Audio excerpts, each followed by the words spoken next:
Okay, so this is what you'll see when you open up After Effects. So this is your main working area where you actually view the images that you're working with here. In here, this is your bin and where you do your effect controls. So your project is where you actually put all of the clips. Down here is the timeline where you actually move the cursor along to various points on your timeline to add various effects or such. And down here is where you put all of your layers and also some of the effects, particularly like transform and size and things like that. So the first thing you're going to need to do is to open a new composition, and you click this button right here, and then this window comes up, and this is where you would name it. We'll just call it test. And down here is where you actually put the size. Now, I like to work with a very big screen, so I have a lot of room. And you can always cut it down smaller a little bit later. And then down here, you determine how long your video is going to be. You can always change this at some point, but you have to put some number in there so that it gives you a length. And it's good to remember how long you make it, because when you export it and you've made it, let's say, 2 minutes long, and you only want to export 5 minutes, or if you only want to export just a short amount, you could cut this down again. So we'll put 20, and then if you put, let's say, something like 20 seconds and you put in a clip that's 35 seconds long, it will only work up until 20 seconds. And we will import one clip. Now you can import either photographs or you can input videos, and this is just a short, that's actually an 8-second video I just finished making. And you drag it into there, and then down here, if you actually want to put it on the timeline, you just drag it into the layers bin, and there you have it. And with these little tabs, you can shrink it or grow it, and you can also make it narrower or wider. And that's how you start.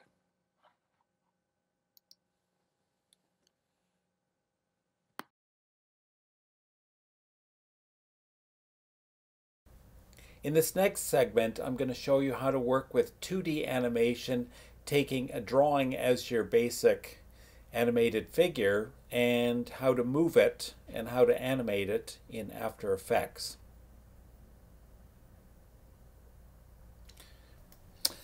Now we need to open a new composition for animation, and we will name it Angel. And make sure it has good high definition to work with. There you can see there's the composition Angel.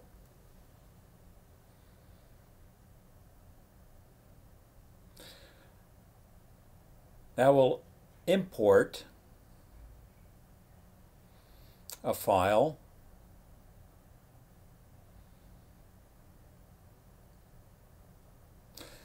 called Angel Walking Away. And we're going to animate this particular drawing. So we take it and we put it into the layers bin, and you see it pops up on the screen, and it has a white background to it.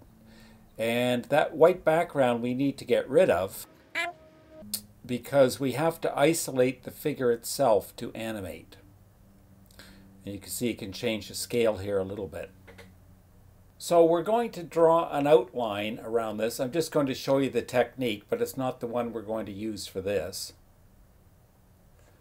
And you go to your pen tool, and you just click around it. Now, if we were really going to use this, I would be far more accurate, but this is just to show you how it works. And you would use the pen tool if you need to isolate something that does not have a nice clean white background. But in this particular case, we can just use the color key to get rid of the white. But you can isolate pretty well anything out of a picture, and you can even do this in a moving video. And as soon as you complete the loop, you see it cuts off everything around the surroundings, and it's just isolated that drawing. We've lopped the head off, you can see. But I'm going to undo that. And instead we'll use the color key. So we go into the effects and click on keying, and you look for color range.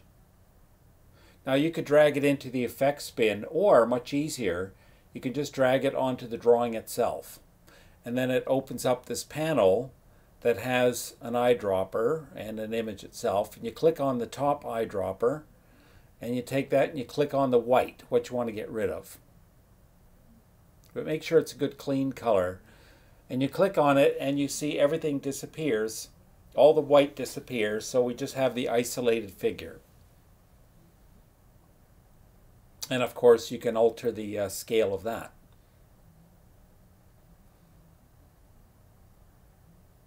Now the tool that you need here is the puppet pin tool. It looks like a little push pin. And what that does is it makes little key points that act either as pivots or they act as joints or something like that. And they also anchor the drawing into place.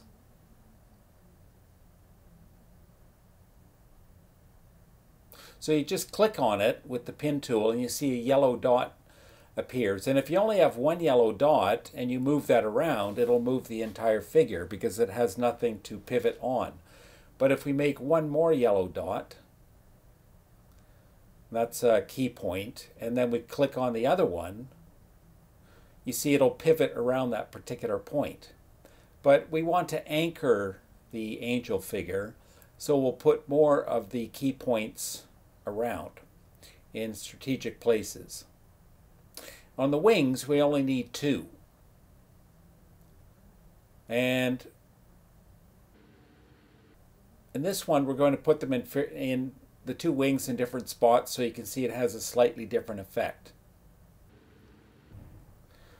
Now we'll put some key points on the head. On the torso, you don't really need them, but we'll put them anyways. And on the legs. And on this leg, I'll put 1 extra, and at some point you'll see what effect that has by putting 1 extra key point.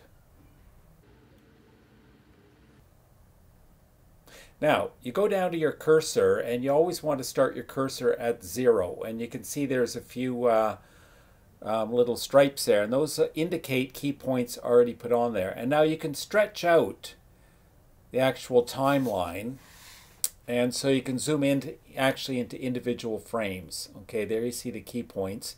So you'll move the cursor, it's a time indicator, ahead. In this particular case, we'll just do it 2 seconds. Now, if you press on the pointer there, you can actually just move the entire figure around. That's not what we want to do. Instead, we grab the puppet pin tool, and then you just click anywhere, and you'll see all the little key points are highlighted. Now, whenever your cursor is exactly on the key point, it will actually turn into a pointer rather than a pinpoint tool. If you get that push pin symbol, then you can actually make a new key point there, but you actually want to have it just become the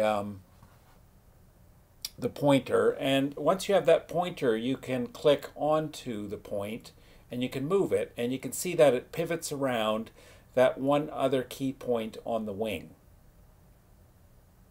And you can see it distorts somewhat the wing.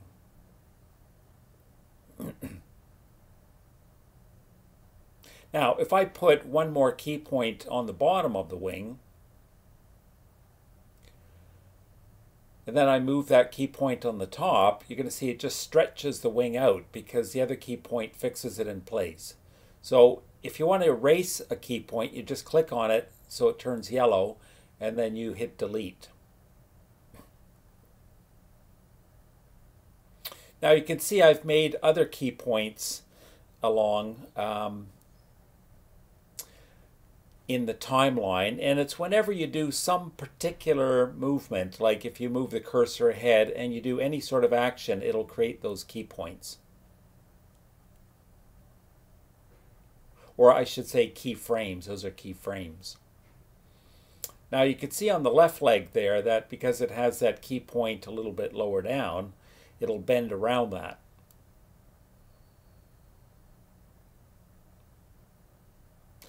So we'll move the cursor ahead. You can see we've left those keyframes there, and it creates new keyframes as soon as you move it.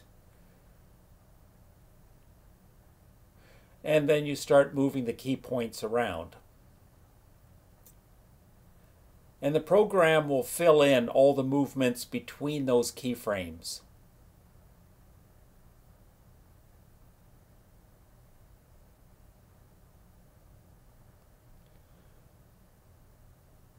So you just continue along the timeline, moving the cursor to various points. And the closer the points are, of course, the faster it goes.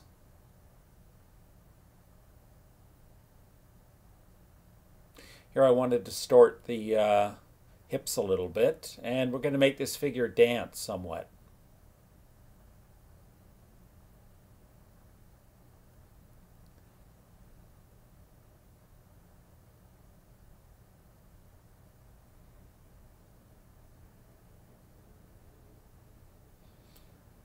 Now, if we drag the cursor back, you can actually watch the movements, and then you can just click on the spacer bar, and it will play the animation back for you.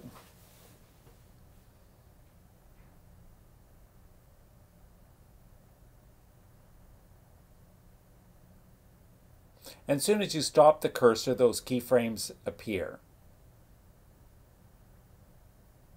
So we'll do a few more movements here.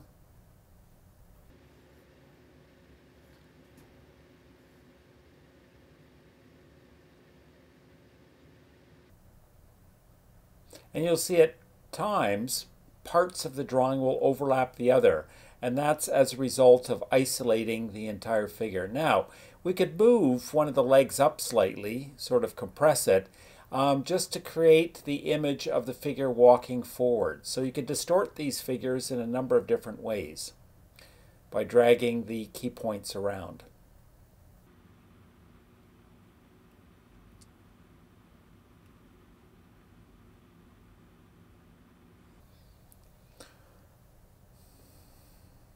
So now let's watch what we've done.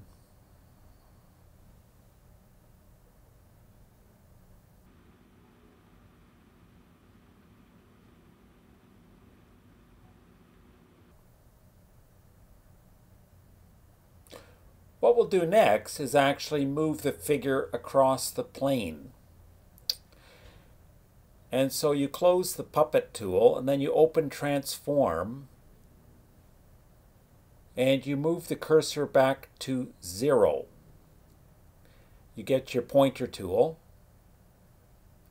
and you move the figure all the way to one end, or wherever you want the starting point to be. Now you go down to position, and you click the little tab to the left of it, and it creates a keyframe. And those keyframes are little blue diamonds. And again, wherever you put the cursor and then you move, do some sort of action, it's going to create another keyframe. And you can see the blue keyframe there on the timeline.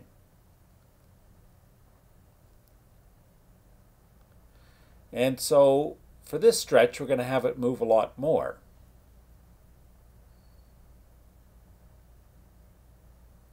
And where you stop, again, it makes a keyframe. Now at this point, what I want to do is make the figure kind of shoot off into the corner. So as you go back, you can see the way it moves in a curve there.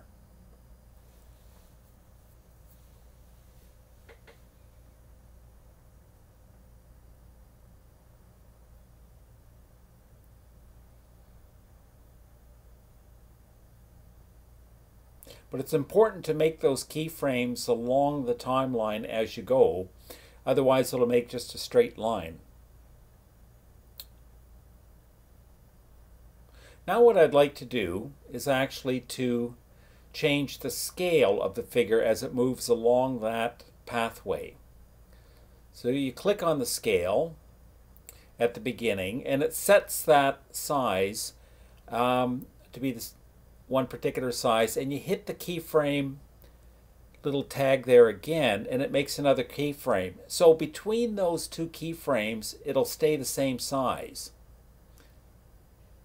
Now, between the last keyframe and this one, I want to change the scale. So I just go on to those scale numbers, I drag them back and forth to change the scale of it. You can also type in the numbers. And I want to drag that into place. I want it to disappear almost into nothing. There you go. And disappear right at the corner. So now, as you see, as we drag the cursor along and we play it, so between the first two keyframes, you can see that the scale stays the same. Once it passes that one particular keyframe, it shrinks.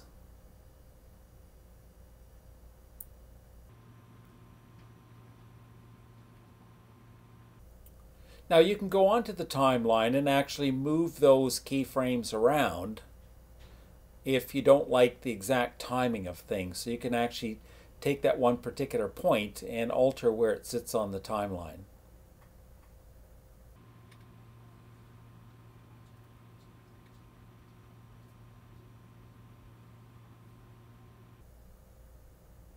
So now what I would like to do is export that video. So you go to the tab that says Add to Adobe Media.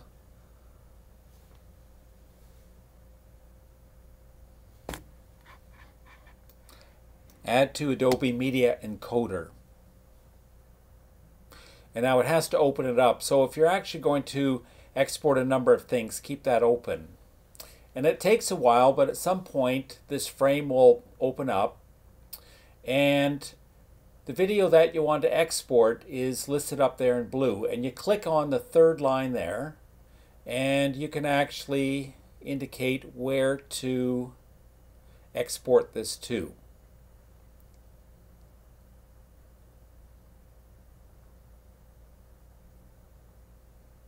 And I'm going to call it Angel, and I'll export it into Angel Wings. Save, and then you have to go up to the top right hand corner and click that little green arrow, and then it begins to export. And you can actually see how long it's going to take there on that timeline. And at the very far right there, it tells you exactly how much longer. So this is what it looks like exported.